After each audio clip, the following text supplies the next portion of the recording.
गबरू को भी बहुत प्यार करती थी। अब वो खुशी खुशी अपने परिवार के साथ रहने लगी।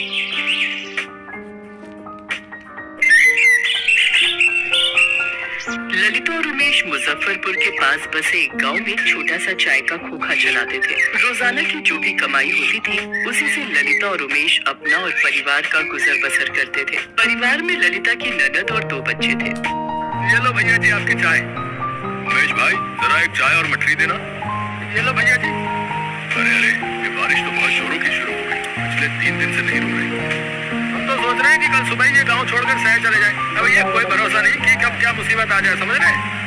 गांव में सब लोग आपस में ऐसे ही बातें कर रहे थे। ललिता का मन इन सब बातों को सुनकर घबरा रहा था। उसे बाढ़ में होने वाली समस्याओं की बहुत फिक्र हो रही थी। इसी कारण ललिता को रात में नींद नहीं आ रही थी। आधी रात के वक्त अचानक गांव वालों ने शोर मचा दिया, जिसे सुनकर ललिता घबरा गई। तभी पड़ोसी श्याम और उसकी पत्नी सामान सिर पर लाद कर जा रहे थे। क्या हुआ श्याम भैया, आप सब ये सामान लेकर कहाँ जा रहे हो? ये सब गाँव वाले कहाँ जा रहे हैं?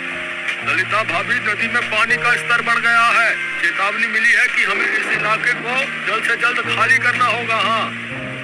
ललिता जल्दी से उमेश को उठाती है, पर तब तक बहुत देर हो चुकी थी। नदी का पानी गांव में फैल चुका था। पूरा गांव बाढ़ की चपेट में आ चुका था। लोगों के घर उस बाढ़ में डूब रहे थे। कुछ ही देर में सब तबाह हो गया। हे भगवान, अब क्या होगा? हम इस बाढ़ के पानी से कैसे बचेंगे? बंटी, पिंकी, जल्दी उठो, हमें यहाँ से जाना होगा। भाभी, ये सब क्या हो रहा है? बाढ़ में हमारा पूरा घर डूब गया है।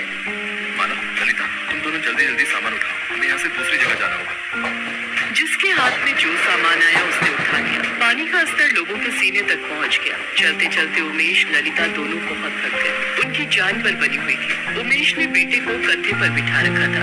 बहुत दूर तक चलने के बाद भी उन सबको कहीं कोई शौचालय नहीं मिल रहा था। हाँ, मुझे कुछ ही महीनों में शर्मीली को इस बीमारी से छुटकारा मिल जाता है। अब वो बहुत खुश थी। अब वो गबरू को भी बहुत प्यार करती थी। अब वो खुशी खुशी अपने